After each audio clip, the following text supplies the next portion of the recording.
ഈശോ മിശിഹായ്ക്ക് സ്തുതിയായിരിക്കട്ടെ. ഇന്ന് ജൂലൈ 22, വിശുദ്ധ മഗ്ദലന മറിയം. മത്തായി, മർക്കോസ്, ലൂക്ക, യോഹന്നാൻ എന്നീ 4 സുവിശേഷങ്ങളിലും പലതവണ പരാമർശിക്കപ്പെടുന്ന സ്ത്രീയാണ് വിശുദ്ധ മഗ്ദലന മറിയം.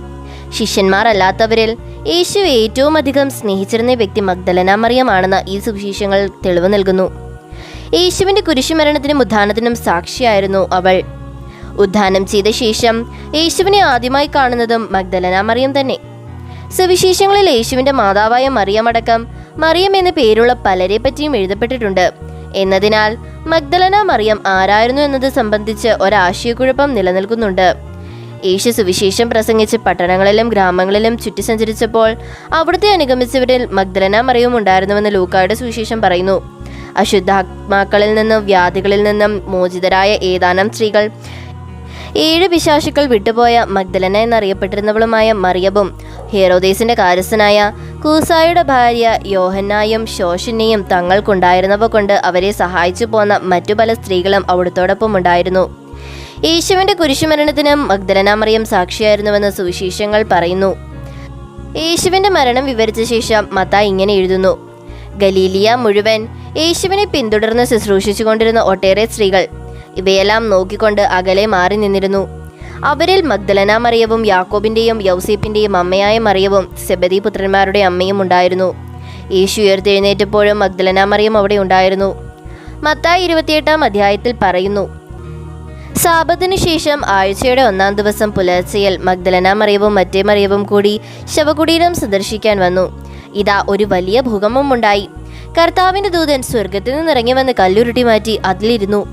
അദ്ദേഹത്തിന്റെ രൂപം മിന്നൽ പിണർ പോലെയുള്ളതും വസ്ത്രം പൊടിമഞ്ഞു പോലെ വെണ്മയുള്ളതുമായിരുന്നു. ദൂതൻ സ്ത്രീകളോട് പറഞ്ഞു: ഭയപ്പെടേണ്ട, ക്രൂശിക്കപ്പെട്ട യേശുവിനെയാണ് നിങ്ങൾ അന്വേഷിക്കുന്നതെന്ന് എനിക്കറിയാം. അവിടുന്ന് ഇവിടെയില്ല. അരുൾ ചെയ്തിരുന്നത് പോലെ അവിടുന്ന് ഉയർത്തെഴുന്നേറ്റു. ഉദ്ധിതനായ ഈശോ മിശിഹ ആദ്യം പ്രത്യക്ഷപ്പെടുന്നതും മഗ്ദലന മറിയത്തിനാണ്. ആഴ്ചയുടെ 1-ാം ദിവസം ഉഷസ്സിൽ യേശു ഉയർത്തെഴുന്നേറ്റ് അവിടുന്ന് ആരിൽ നിന്ന് 7 പിശാചുക്കളെ പുറത്താക്കിയിരുന്നവോ ആ മഗ്ദലന മറിയത്തിന് ആദ്യമേ പ്രത്യക്ഷപ്പെട്ടു. യേശുവിനോട് മറിയത്തിനുണ്ടായിരുന്ന സ്നേഹവും അവളുടെ വേദനയും ഏറ്റവും അധികം തീവ്രമായി വിവരിക്കുന്നത് യോഹന്നാന്റെ സുവിശേഷത്തിലാണ്. മറിയം ശവക്കല്ലറയിൽ എത്തിയപ്പോൾ അത് തുറന്നു കിടക്കുന്നതായി കണ്ടു. അവൾ ഈ വിവരം ശിഷ്യന്മാരെ അറിയിച്ചു. അവർ വന്ന് നോക്കിയെങ്കിലും യേശുവിന്റെ ശരീരം കണ്ടെത്താൻ സാധിച്ചില്ല. ഈ സംഭവം വിവരിച്ച ശേഷം യോഹന്നാൻ ഇങ്ങനെ എഴുതുന്നു: എന്നാൽ മഗ്ദലന മറിയം ശവകുടീരത്തിന് വെളിയിൽ കരഞ്ഞുകൊണ്ട് നിന്നു. അവൾ കല്ലറയ്ക്കുള്ളിലേക്ക് കുനിഞ്ഞു നോക്കി. യേശുവിന്റെ ശവകുടീരം വെച്ചിരുന്ന സ്ഥലത്ത് വെള്ളവസ്ത്രം ധരിച്ച് 2 ദൈവദൂതന്മാർ, ഒരാൾ അവിടുത്തെ തലയ്ക്കലും മറ്റേയാൾ കാൽക്കലുമായി ഇരിക്കുന്നത് അവൾ കണ്ടു.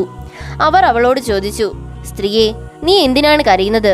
അവൾ അവരോട് പറഞ്ഞു: അവർ എൻ്റെ കർത്താവിനെ എടുത്തുകൊണ്ടുപോയി.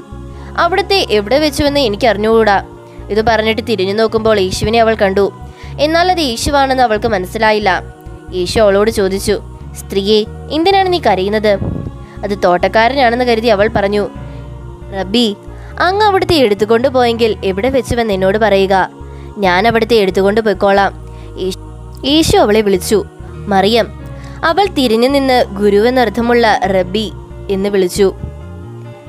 മഗ്ദലന മറിയത്തിന്റെ ജീവിതത്തെ സംബന്ധിച്ച് പല കഥകളും പിന്നീടുണ്ടായി. അവൾ യേശുവിന്റെ ഭാര്യയാണെന്ന് വിശ്വസിക്കുന്നവരുമുണ്ട്. Holy blood, holy train, Da Vinci Code തുടങ്ങിയ വിവാദ പുസ്തകങ്ങളിൽ ഇത്തരം പരാമർശങ്ങളുണ്ട്. എന്നാൽ ഈ വാദങ്ങൾക്കൊന്നും ചരിത്രപരമായ ഒരു തെളിവുകളുമില്ല. ചിലരുടെ ഭാവനയിൽ മെനഞ്ഞെടുത്ത കഥകൾ മാത്രമാണിവ. സുവിശേഷങ്ങളിൽ വിവരിക്കുന്ന യേശുവിന്റെ പാദങ്ങൾ കണ്ണീരുകൊണ്ട് കഴുകുന്ന വേശ്യ മഗ്ദലന മറിയമല്ല എന്നൊരു വാദമുണ്ട്. ഇത് സത്യമാവാൻ സാധ്യതയുണ്ട്. കാരണം സുവിശേഷങ്ങളിൽ ഈ സംഭവം വിവരിക്കുന്ന ഭാഗങ്ങളിൽ ഒരു സ്ത്രീ എന്ന് മാത്രമാണ് പറയുന്നത്. മറ്റൊരു സന്ദർഭത്തിൽ യേശു ഉയർത്തെഴുന്നേൽപ്പിച്ച ലാസറിന്റെ ഭവനത്തിൽ വെച്ച് അവിടുത്തെ കാലുകൾ സുഗന്ധദ്രവ്യങ്ങൾ പൂശുന്ന മറിയം ലാസറിന്റെയും മർത്തയുടെയും സഹോദരിയായ മറിയമാണ് താനും. പിശാച് ബാധിതയായിരുന്ന ഒരു സ്ത്രീ ആയിരുന്നു മഗ്ദലന മറിയം എന്ന സുവിശേഷങ്ങളിൽ പറയുന്നുണ്ട്. യേശു അവളെ സുഖപ്പെടുത്തി. പിന്നീട് അവൾ യേശുവിനൊപ്പം സഞ്ചരിച്ചു. യേശുവിന്റെ മരണത്തിനും ഉദ്ധാനത്തിനും സാക്ഷിയായി. യേശു ആദ്യമായി മറിയത്തിന് പ്രത്യക്ഷപ്പെട്ടു. ഇത്രയും കാര്യങ്ങൾ സുവിശേഷങ്ങളുടെ സാക്ഷ്യമുണ്ട്. മഗ്ദലന മറിയത്തിന്റെ നാമത്തിൽ ഒട്ടേറെ അത്ഭുതങ്ങൾ നടന്നിട്ടുണ്ട്. ഇവരുടെ മധ്യസ്ഥതയിൽ അനേകം ദേവാലയങ്ങൾ ലോകം മുഴുവനുമുണ്ട്.